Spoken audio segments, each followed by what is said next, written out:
오늘의 말씀은 욥기 36장 26절로 37장 24절입니다.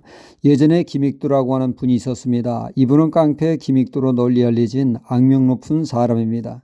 일제시대 순사라고 하면 무서운 존재로 인식되었고 호랑이와 더불어서 말이죠.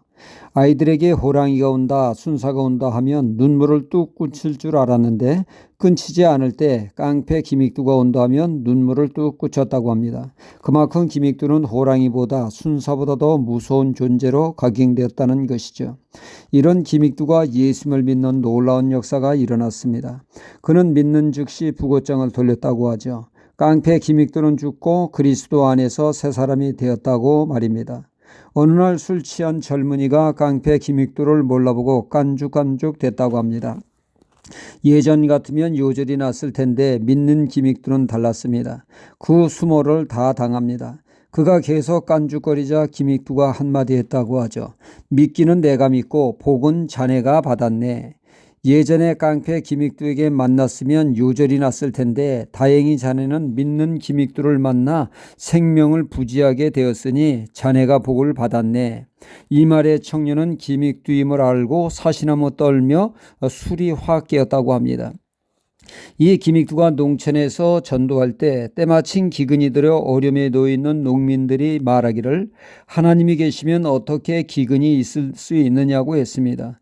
그는 그때 말하기를 학생들이 공부하는 것을 한번 생각해 보라고 했습니다.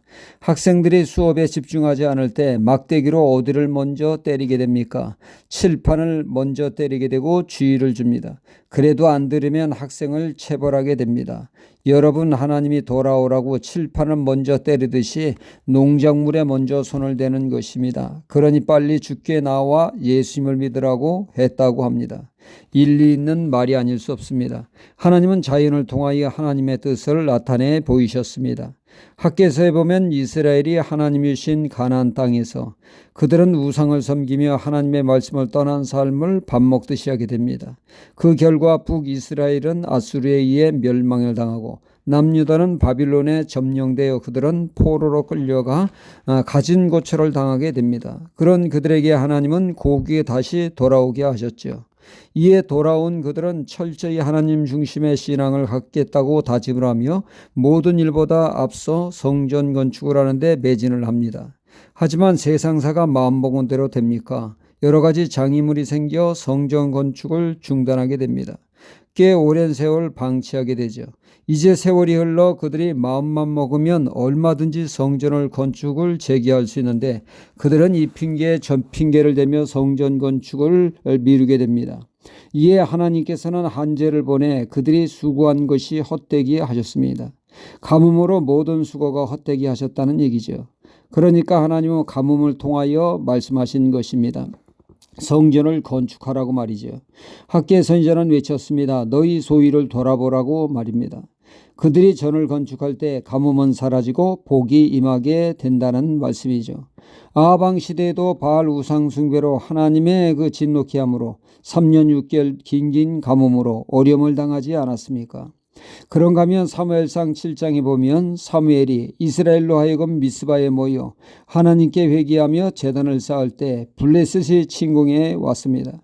하나님은 큰 천둥 소리로 블레셋 군을 놀래게 하여 이스라엘로 승리케 하도록 큰 우레로 역사하심으로 하나님의 백성을 보호하시고 승리를 주셨습니다.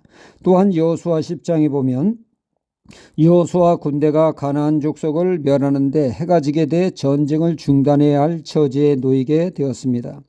그때 하나님은 해가 정지해 있게 하여 기적으로 적을 완전 멸하도록 역사하심으로 이스라엘을 도우셨습니다.